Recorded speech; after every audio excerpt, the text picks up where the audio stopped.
সম্প্রতি প্রধানমন্ত্রী মোদিজি হায়দ্রাবাদে জনসভায় গিয়ে পেট্রোল, ডিজেল এবং রান্নার গ্যাস অর্থাৎ এলপিজির ব্যবহার কমানোর অনুরোধ জনসাধারণের কাছে রাখেন। বর্তমানে সারা বিশ্বে যে যুদ্ধ পরিস্থিতি দেখা দিয়েছে তাতে জ্বালানি সংকট তীব্র হওয়ার আশঙ্কা। তাই এই পরিস্থিতিতে তাঁর এই অনুরোধ যথেষ্ট প্রাসঙ্গিক।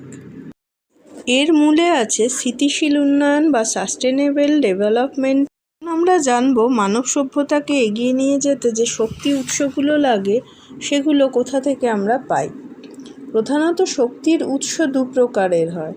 একটা অনবীকরণযোগ্য শক্তি বা প্রচলিত শক্তি অর্থাৎ জীবাশ্ম জ্বালানি, যেগুলোকে ইংরেজিতে বলা হয় নন রিনিউয়েবল এনার্জি, অর্থাৎ একবার ব্যবহার করলে সেগুলো ফুরিয়ে যায় আর তাদের ফেরত পাওয়া যায় না।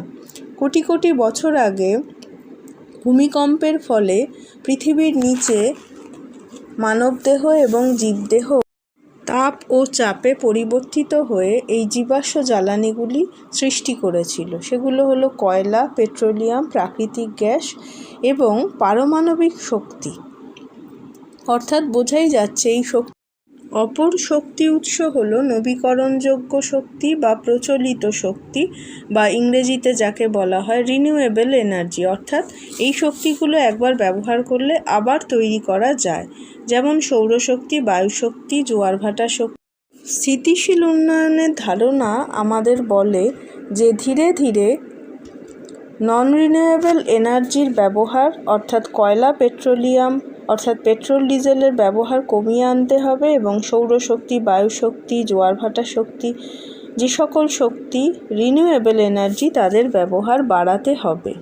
তার ফলে বর্তমান প্রজন্মের শক্তির চাহিদাও যেমন পূরণ হবে, ভবিষ্যৎ প্রজন্মের শক্তির চাহিদা পূরণের জন্য এক বিপুল পরিমাণ শক্তির ভাণ্ডার আমরা রেখে যেতে পারব।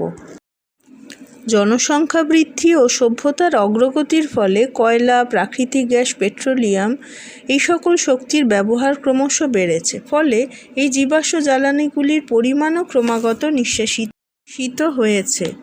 আগামী 40 থেকে 50 বছরের মধ্যেই জ্বালানিগুলি শেষ হয়ে যাবে। ফলে পৃথিবী শক্তি সংকটের সম্মুখীন হবে। তাই প্রধানমন্ত্রী নরেন্দ্র মোদীর কথা মনে রেখে আমাদের এই পেট্রোল, ডিজেলের ব্যবহার ধীরে ধীরে অবশ্যই কমাতে হবে।